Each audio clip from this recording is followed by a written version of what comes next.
Mga minamahal, grabe to. Kaya pala aggressive itong si Kitty Duterte. Meron palang something na ngayon lamang po na-reveal. So ngayon nga po mga minamahal, viral po sa apps na X, yung dating Twitter, itong si Kitty Duterte dahil meron pong nag-snitch na kanyang kaibigan na siya daw po ay di umano gumagamit ng Mary Jane. Oh my God, that's not a flex.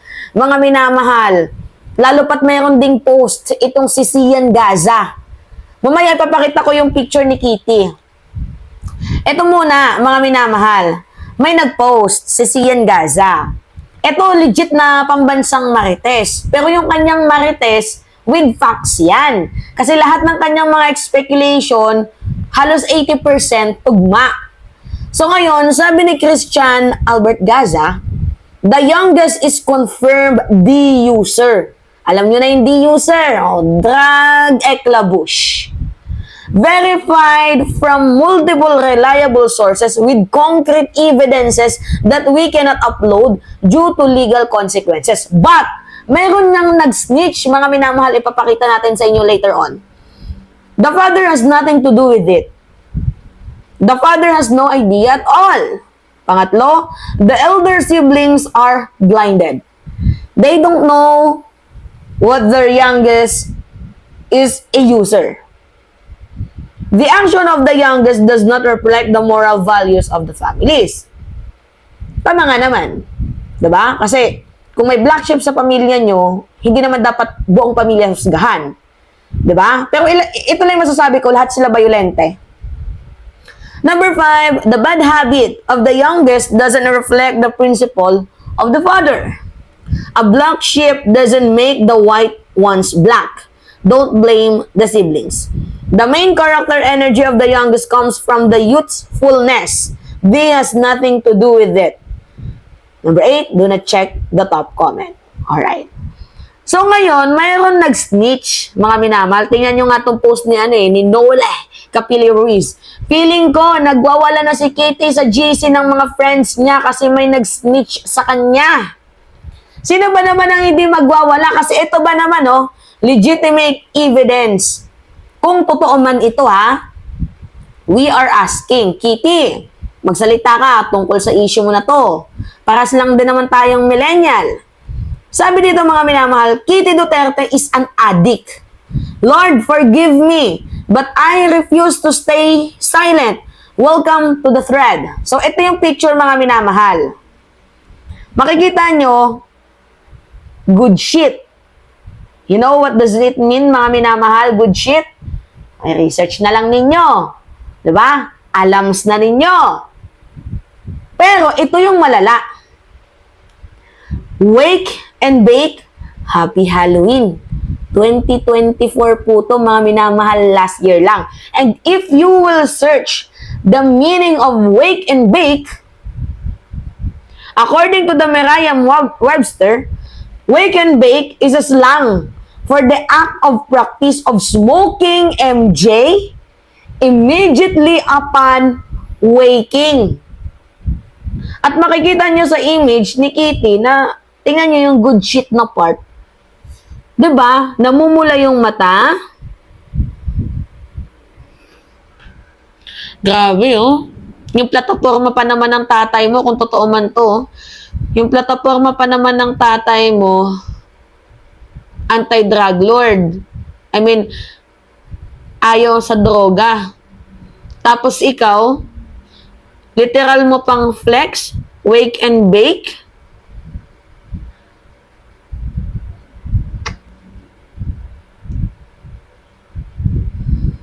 I was too stoned to speak.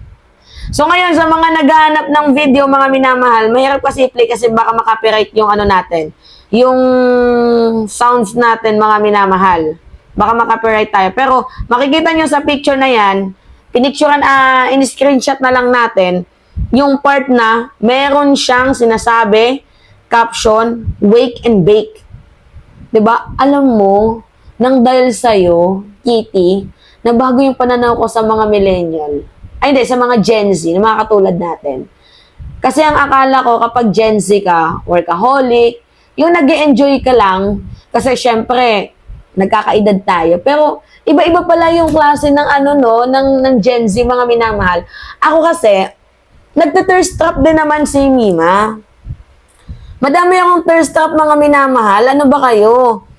Yung thirst trap na, yung naglalambing sa 'di ba? Sa TikTok.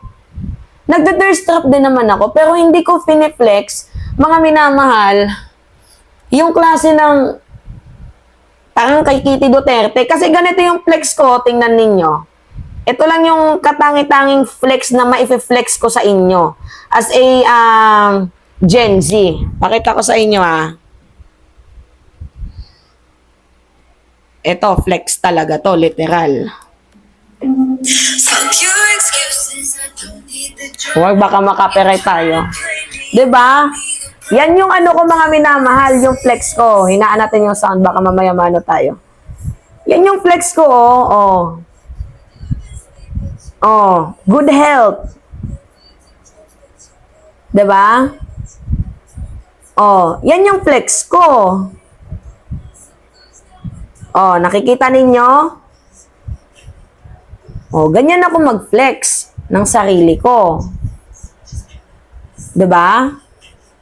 Kaso ang problema kasi dito kay Kitty, mga minamahal, meron siyang bump account. Yung bump account na yon, meron siyang mga iilang friends lang, yung mga closest friends niya. Now, may nag-snitch. So, yung nag-snitch, pero yung account na yon, mga minamahal, wala na. Na siya, tanggal na. Parang deactivate na yung account na yon. Pero isa lang yung masasabi ko. Nakakasuka na makita na tingnan mo yung papa mo nakikipaglaban sa droga tapos ikaw pala gumagamit dahil sa mga barkada mo, di umano. 'Di ba? Kaya makikita ninyo very aggressive din itong si Kitty, si Veronica. Well, siguro lahay na din talaga nila yung pagiging aggressive.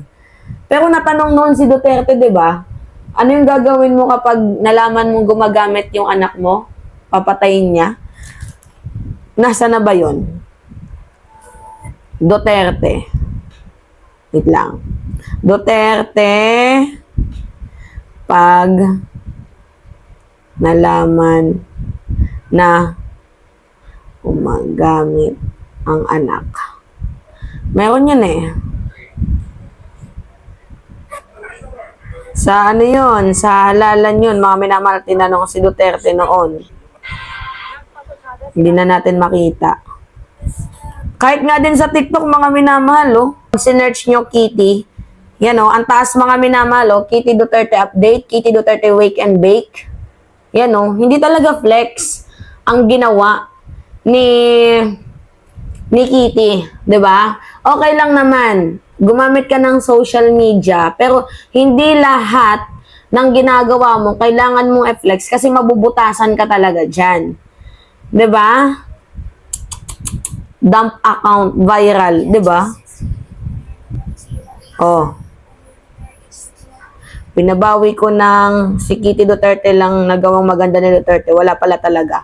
Yan viral ngayon, dami mga nagko-content. 'Di ba? Kasi ang akala nila itong si Kitty matino. New fear unlock.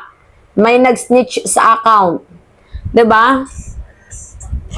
Yan pa Kung kayo ay mga mga Gen Z, kung may Gen Z kayong anak tapos yung galawan niya is Gen Z talaga, kayo namang mga builders, yung mga nanay, ganyan, tanungin niyo yung anak ninyo kung may babae or lalaki, anak, ano yung wake and bake? Alam nila yan. Basta viral. Kasi viral itong mga minamahal sa SOCMED. 'Di ba? So, ang kapal. Isa lang yung masasabi ko, sobrang kapal. Alright, mga minamahal, yun po.